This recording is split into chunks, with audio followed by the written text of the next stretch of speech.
नमस्कार। आज हम मई 2025 के आखिरी हफ्ते के कुछ खास खबरों और घटनाओं का विश्लेषण करेंगे। जी। ये जानकारियां भारत की अर्थव्यवस्था, रक्षा, शासन और समाज मतलब एक बड़ी तस्वीर समझने में मददगार हो सकती हैं। बिल्कुल। तो सबसे पहले अर्थव्यवस्था पर ही नजर डालते हैं। वित्तीय वर्ष 24-25 के शुरुआती जीडीपी आंकड़े आ गए हैं। क्या संकेत मिल रहे हैं? जी हाँ, देखिए इस साल जो वास्तविक जीडीपी विकास दर है वो 6.5% रही है। 6.5%? हाँ, ये आंकड़ा मतलब महामारी के बाद सबसे कम जरूर है, पर ध्यान देने वाली बात यह है कि चौथी तिमाही Q4 उसमें 7.5% की अच्छी तेजी देखी गई। अच्छा, 7.5%? हाँ, और इसका मुख्य कारण रहा मैन्युफैक्चरिंग, कंस्ट्रक्शन और हाँ, सरकारी खर्च भी बढ़ा और घरेलू खपत भी। लेकिन ये अप्रैल के आईआईपी आंकड़ों के बाद आया है जो थोड़े नरम थे। हाँ बिल्कुल, अप्रैल का औद्योगिक उत्पादन सूचांक 2.7% ही बढ़ा था। उसमें जैसे खनन वगैरह सुस्त थे, पर कैपिटल गुड्स में उछाल था। तो एक तरह से मिली-जुली तस्वीर है। ठीक है। और सरकारी खजाने का क्या हाल रहा, मतलब वित्तीय घाटे का? सरकार उसे जीडीपी के 4.8% पर रखने में कामयाब रही है। अच्छा, जो लक्ष्य था। हाँ बिल्कुल, लक्ष्य के मुताबिक, और अगले साल का लक्ष्य 4.4% का रखा गया है। ठीक है। इसके अलावा किसानों के लिए भी अहम खबर है।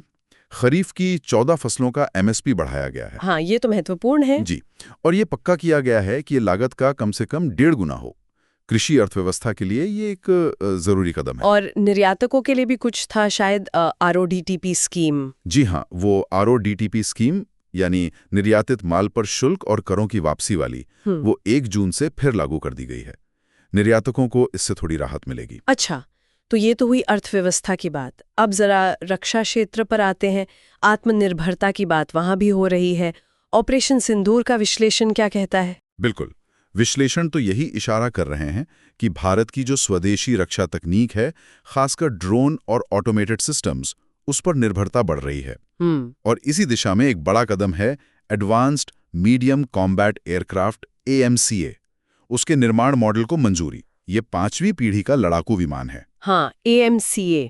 इसमें खास क्या है? इसमें खास ये है कि सरकारी कंपनी HAL को निजी क्षेत्र से मुकाबला करना होगा, मतलब एक कंपटीशन होगा।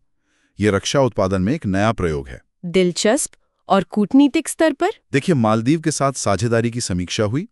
न्यूजीलैंड के उप प्रधानमंत्री भारत आए थे, उनसे हिंद प्रशांत में नौवहन की स्वतंत्रता जैसे मुद्दों पर बात हुई। चिली से व्यापार समझौता आगे बढ़ा और हमारे रक्षा प्रमुख सिंगापुर में शांग्रीला डायलॉग में हिस्सा ले रहे हैं। ठीक है। अब आते हैं प्रशासन और न्याय व्यवस्था पर। इस हफ्ते यहाँ क्या महत्वपूर्ण रहा? सुप्रीम कोर्ट कोलेजियम काफी सक्रिय रहा।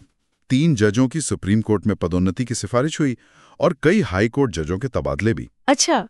और एक अहम फैसला यह है कि निचली अदालतों में जज बनने के लिए 3 साल की वकालत की जो न्यूनतम प्रैक्टिस शर्त थी, उसे फिर से लागू कर दिया गया है। ओह अच्छा, इस पे तो बहस भी चल रही थी शायद। जी हाँ, बहस है। एक तरफ अनुभव की बात है, दूसरी तरफ नए वकीलों के अवसरों का सवाल है। और लद्दाख से भी ये कुछ खबर थी, डोमिसाइल को लेकर। हाँ, लद्दाख में अब 15 साल लगातार रहने वालों को ही डोमिसाइल मिलेगा। इसका सीधा असर सरकारी नौकरियों की पात्रता पर पड़ेगा। अच्छा, और केंद्र सरकार की योजनाओं के मूल्यांकन पर भी कुछ हुआ? जी, केंद्र ने अब सभी बड़ी योजनाओं का थर्ड पार्टी मूल्यांकन अनिवार्य कर दिया है। ये एक तरह से पारदर्शिता और जवाबदेही बढ़ाने की कोशिश है। सही है। सेनाओं में भी तालमेल बढ़ाने के लिए इंटर सर्विसेज ऑर्गेनाइजेशन एक्ट के नियम लागू हुए हैं और जम्मू सीमा पर BSF विलेज डिफेंस गार्ड्स को हथियार चलाने की ट्रेनिंग दे रही है। सुरक्षा के लिहाज से जरूरी है। बिल्कुल। अच्छा, अब तकनीक और पर्यावरण की बात करते हैं। ये भी बहुत अहम क्षेत्र है। यहाँ क्या चल रहा है? देखिए, भारत इस वित्तीय साल में 1 अरब इंटरनेट यूजर्स का आंकड़ा छू सकता है, मतलब छूने की कगार पर है। इसमें भारत नेट जैसी पहलों का बड़ा हाथ है। 1 अरब? ये तो बहुत बड़ा आंकड़ा है। जी हाँ। और तकनीकी खोज की बात करें तो बेंगलुरु का रमन रिसर्च इंस्टीट्यूट है।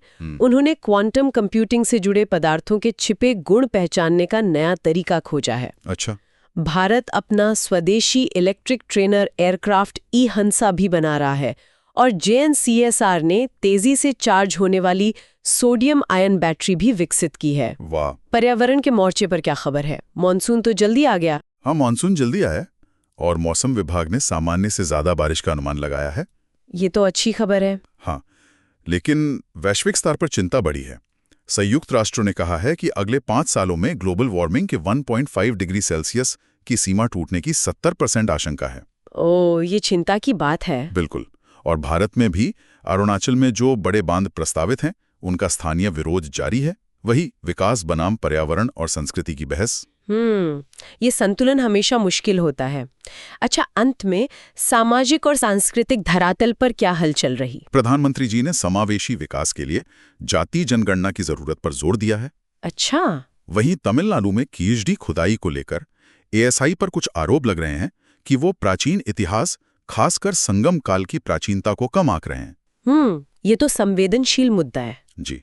स्वास्थ्य के क्षेत्र में कैंसर देखभाल में डायग्नोस्टिक सुविधाओं की कमी एक मुद्दा है, और गर्भावस्था से पहले एनीमिया पर भी ध्यान दिया जा रहा है। और शिक्षा में वो महिला कैडेट्स वाली खबर। हाँ, वो एक ऐतिहासिक पड़ाव है। राष्ट्रीय रक्षा अकादमी एनडीए से महिला कैडेटों का पहला बैच पास हुआ है। ये वाकई बड़ी बात है। बिल्कुल। और सांस्कृतिक रूप से महारानी अहिल्याबाई होलकर की 300वीं जयंती मनाई जा रही है। प्रधानमंत्री जी भोपाल में एक कार्यक्रम में शामिल होंगे इसके लिए। तो कुल मिलाकर देखें तो ये हफ्ता अर्थव्यवस्था में कुछ सुधार, कुछ नरमी, रक्षा में आत्मनिर्भरता, शासन में सुधार की कोशिशें और तकनीकी प्रगति के नाम रहा। बिल्कुल।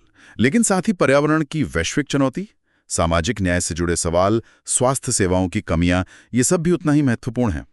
इन सभी अलग अलग दिखने वाली कड़ियों को जोड़कर ही पूरी तस्वीर समझी जा सकती है। हाँ, सही कहा। सोचने वाली बात यह है कि ये सभी घटनाक्रम, आर्थिक उतार चढ़ाव हो, रणनीतिक कदम हो, तकनीकी खोज हो या सामाजिक बहसें, ये सब मिलकर आने वाले सालों में भारत की दिशा और दुनिया में उसकी जगह को कैसे तय करेंगे। जी, ये सवाल तो बना रहेगा। इस पर विचार जरूर कीजिएगा।